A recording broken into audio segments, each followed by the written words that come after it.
Hey, it's Ali Drew for Boxing Social in association with Betfred, and I'm joined by Kalle Sauerland. Fantastic show tonight here in Newcastle, topped off by a win for Josh Kelly. How good was that tonight? Well, first of all, good evening, Ali. Nice to see you. Good morning, almost. It is actually morning. It's morning. Good morning. Yeah, look, you want for someone who had that amount of activity. I think what we did in Liverpool was perfect. Got him in there, bash, bish, boom, got him out there, fantastic. Roll on Newcastle, got the 10 rounds in against a very, very tough opponent. I wouldn't quite say one round in it tough. I thought that scorecard was very off, but we saw, that Josh had to fight. He couldn't. He did a bit of showboating in moments of the fight, which he enjoys and he loves doing. And when he's in there, he's a real terrier. You can see on his face that he loves a tear up. And I would say that every box was ticked in that department. With that cut at the end, we didn't need. I didn't see if it was a punch or would have been an accidental clash of heads. I thought it was actually quite a clean fight in that sense. But yeah, we're very happy with tonight, and onwards we roll. Yeah, it rolls nicely on to that British title fight with Troy Williamson, which is a fight they're both keen for. They got together at the end of the fight. Well, that's it. Sort of got together. We were in the middle of an interview, and he walked over. He looked at me, and I thought he was looking at. I said, "Oh, you're not fighting me. You're fighting him." Yeah. So it was an interesting moment. But he seems keen. Josh seems keen. And that's down to us and Troy's promoters to find a deal. And it's an important fight, British title. Obviously, you've got higher hopes for Josh in the long term. But is that a route that you are keen for? No, I mean, we've developed many fighters from all over the world, most of them from scratch, and you always have to plan the path a little bit differently for each fighter.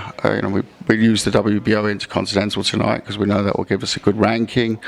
Of course, that's the vision. At the same time, we need to also look at other elements to it. A big domestic clash is always something that's not only interesting for the promoter, makes it a bit easier for the promoter, but also for if you want your work appreciated, you do that in a northeastern derby, in a big venue, then that sort of gives you also the enthusiasm to continue on that path. So there's a bit of different elements in there, but I do think that is a fight that would also help us on our quest to the world title. We do have to mention the chief support tonight, Benn-Eubank. Yeah. He got the win.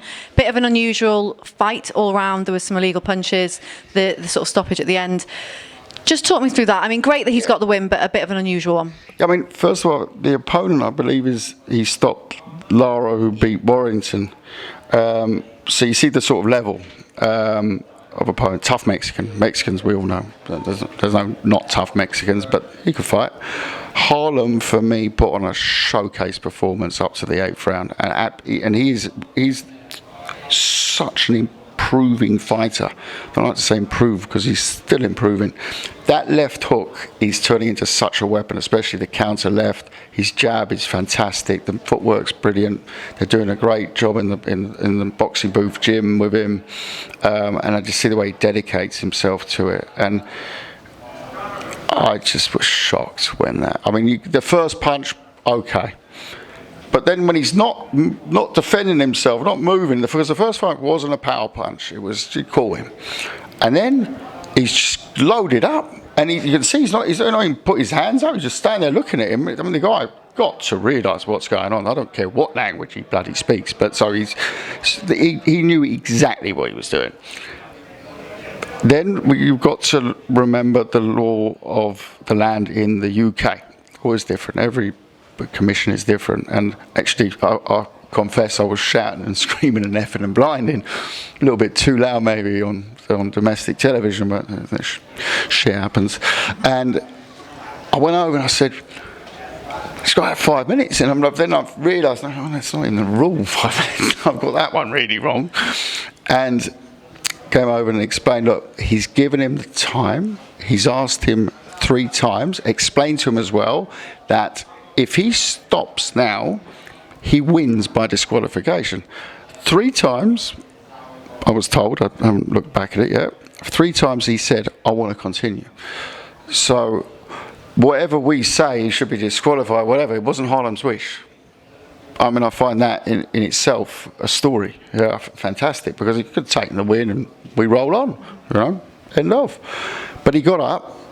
Clearly, the 2 punches, or 3 punches that were illegal affected him. Everyone saw that he went down.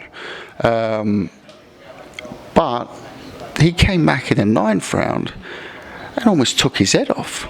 So, I mean, fantastic. I now know that if he gets into trouble, he can recover quickly and storm back in, and in that way you often need to do things like that. And I don't like to use the words heroic too often. I mean, they're overused, but for me it was a bit of heroism there. And in the last round, actually, there was the same sort of incident, about half a minute before he was eventually disqualified. We did it again. And then he did it again, and then he was disqualified, and just bizarre. I mean, the guy must have known that in the UK as well, and the board withholds his purse and things like this. So, I mean, he's come over here. I don't know what he was doing. It was, just bizarre. I mean, I don't know. It was frustration, or he thought he was being clever. I don't know. It was just bizarre. It was an odd one, but Harlem got the win. That's what matters in the end. That's the main thing, and I think he'll get experience from it. But I think mostly they'll look at the first 8 and the 9th round, and see the improvement again. I mean, like I said, that left hook is brilliant. You made an announcement, a new signing tonight in Lyndon Arthur, an exciting domestic fighter and moving on to higher levels. How good is it to have him as part of the stable? He seems like he's ready to go. He's coming off the back of his feet, but he seems like he's rested and ready to sort of rejuvenate his career. Yeah, I mean, we all saw the first yard fight. We all saw the second yard fight. We certainly know what he can do. I don't think he was in the right place in the second yard fight.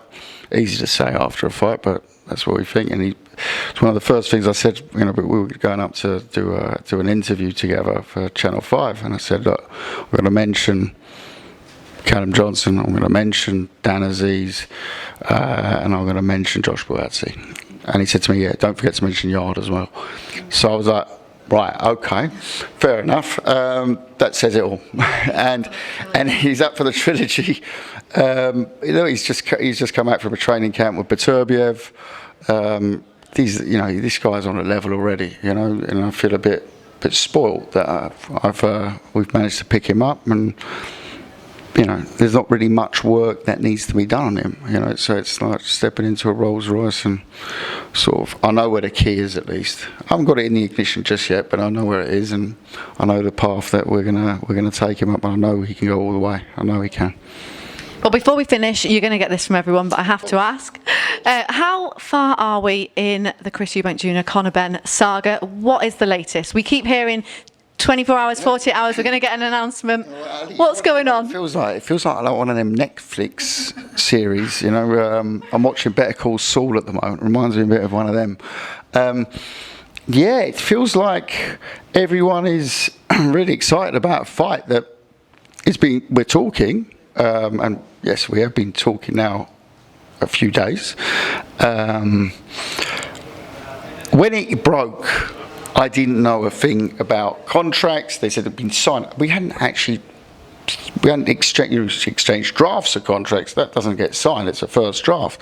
So I'm like, why is this? Yeah, and then I don't know. But the Boxing News put out a cover on it. I mean, so it does show what fight we should be making. And I think if everything plays out right, we might have a really good announcement shortly. But they've got options on the table. We've got options on the table. Yes, we're talking. Yes, it is not only a big fight, it's a special fight. I grew up watching those fights, the Eubank Benns of the 90s. This is obviously going to make the plus 40s. Unfortunately, I'm on the wrong side of 40, but everyone will tune in. My doctor asked me this week, is Eubank Benn happening? I said, I don't know. could be. And but at the same time, the younger crowds who have been watching Eubank for now quite a few years in some very big fights, some great fights, you know, the Gale fight, the Billy Joe Saunders, the Groves fights, the WBSS fights, but and Conor Benn, of course, in the last couple of years as well, has been pushed very hard, and he's looked good, you know. So I think it's a special fight. Can't say more. Well, hopefully that happens, but thanks for talking to Boxing Social. Thank you very much, Ali.